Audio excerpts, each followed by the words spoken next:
Hello guys. तो आज मैं आपको दर्शन करवाने वाली हूँ भगवान कृष्ण के बहुत ही खूबसूरत से स्वरूप का। मैं आ गई हूँ आज इस्कॉन टेम्पल बैंगलोर सेंटर।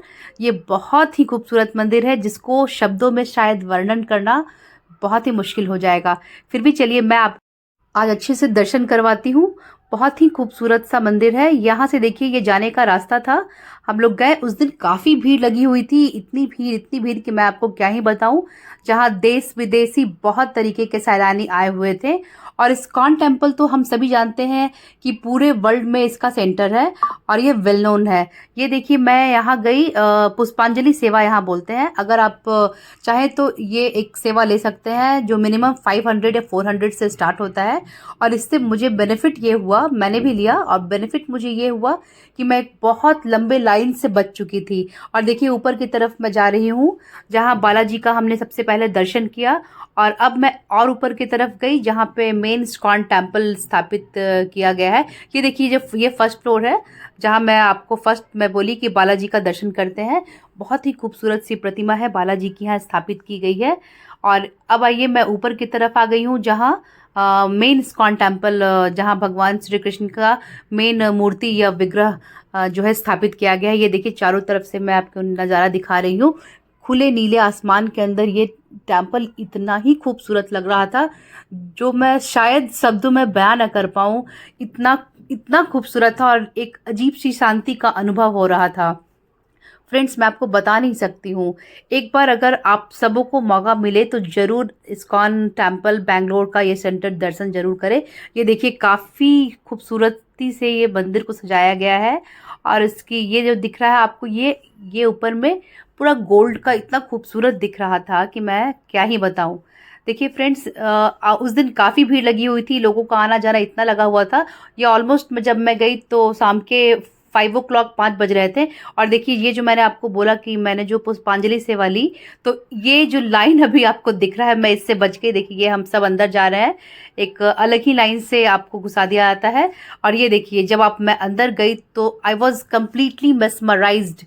इतना खूबसूरत पूरा स्वर्ण से निर्मित यह मंदिर इतना खूबसूरत लग रहा था और जिसकी छवि को वर्णन करना शायद बहुत मुश्किल हो रहा था।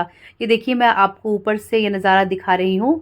ये कृष्ण का बाल स्वरूप का फोटो, ये काफ़ी दूर था, मैं आपको जहाँ तक हो सका जूम करके आपको दिखा रही हूँ। इतना खूबसूरत था कि वो एक सम्मोहित करने वाले श्री कृष्ण तो हम सब जानते हैं वो हैं ही। यहाँ से देखिए आपको मंदिर दिख रहा होगा। यहाँ पे इन लोगों ने इजाज़त तो नहीं है इस्कॉन टेम्पल में शूटिंग करने का, पर मैंने लिया और मुझे लगा कि मुझे आप सबों को, अपने सारे व्यूवर्स को ज़रूर दिखाना चाहिए। ये देखिए राधे कृष्ण की यहाँ पे छवि है। बहुत ही खूबसूरत, इतना सुंदर कि मैं क्या बताऊँ। हमने दर्शन किया और मैं आगे की तरफ निकल गई।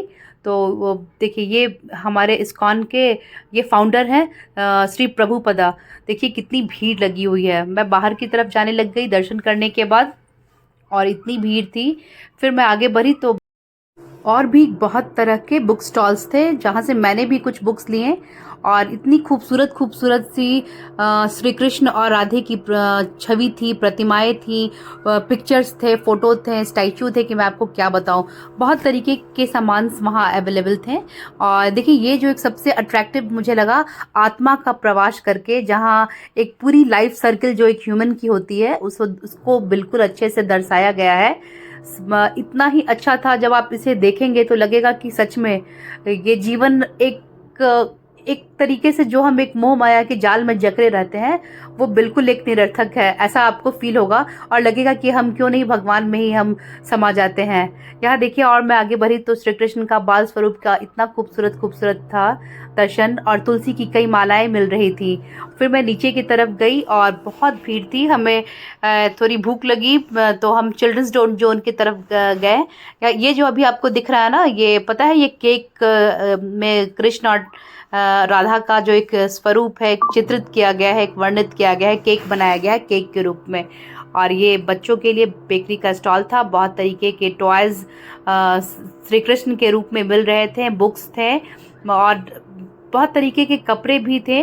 जो कृष्ण का जो एक बाल स्वरूप होता है उसमें छोटे छोटे टी शर्ट्स और बहुत तरह के कपड़ों का जो बच्चों को आप चाहो तो सजा सकते हो, पहना सकते हो। और देखिए बहुत तरह का आपको दिख भी रहा होगा यहाँ पे बुक्स और अलग अलग जो पिक्चर होती हैं दीवारों पे लगाने वाली, जो लल्ला की जो एक छोटी सी जो प्रतिमा होती है, जो झूले वाली, बहुत तरीके की चीज़ें वहाँ मिल रही थी। मैं आपको क्या बताऊँ, एक बार जब आप जाओगे और इतना अच्छे से उन्होंने सारा अरेंजमेंट कर रखा था इस्कॉन टेम्पल बैंगलोर सेंटर में कि मैं आपको क्या बता सकती हूँ फ्रेंड्स। ये यहाँ कैंटीन था जहाँ बहुत रंग बिरंग के अनेक प्रकार के खानों का वैरायटीज़ था। और सारे, सबसे अच्छी बात क्या है फ्रेंड्स कि जितने भी खाना मिल रहा था और जितने भी प्रकार के व्यंजन थे, वैरायटीज़ थी, वो सारे के सारे घी में बने हुए थे और उसका टेस्ट बहुत अच्छा था। हमने भी ट्राई किया और इस तरीके से फिर मैं बाहर गई और शाम होते जा रहा था धीरे धीरे। मैं आगे की तरफ गई, अपनी पार्किंग की तरफ जब मैं गई तो मैंने देखा कि यहाँ पीछे में बहुत खूबसूरत सा फाउंटेन था। ये मंदिर के अंदर ही था, ये इस्कॉन का ही फाउंटेन था। और यहाँ पोंगल का प्रसाद दिया जा रहा था जहाँ बहुत भीड़ लगी हुई थी, जो इस्कॉन के टेम्पल की तरफ से ही सबको वितरित किया जा रहा था। देखिए सारे लोगों ने प्रसाद को अच्छे से ग्रहण किया, हमने भी खाया और शाम हो चुकी थी फ्रेंड्स। तो फिर इस तरीके से हमारा इस्कॉन का जो जर्नी था, इस्कॉन टेम्पल की जो यात्रा थी, यहाँ समाप्त होती है। और अगर फ्रेंड्स आपको अच्छा लगा तो प्लीज़ मेरे पेज को आप फॉलो कर लो और जब भी मौका मिले अगर आप बैंगलोर में हैं तो ज़रूर ही इस्कॉन टेम्पल दर्शन करें। Till then bye bye and take care friends.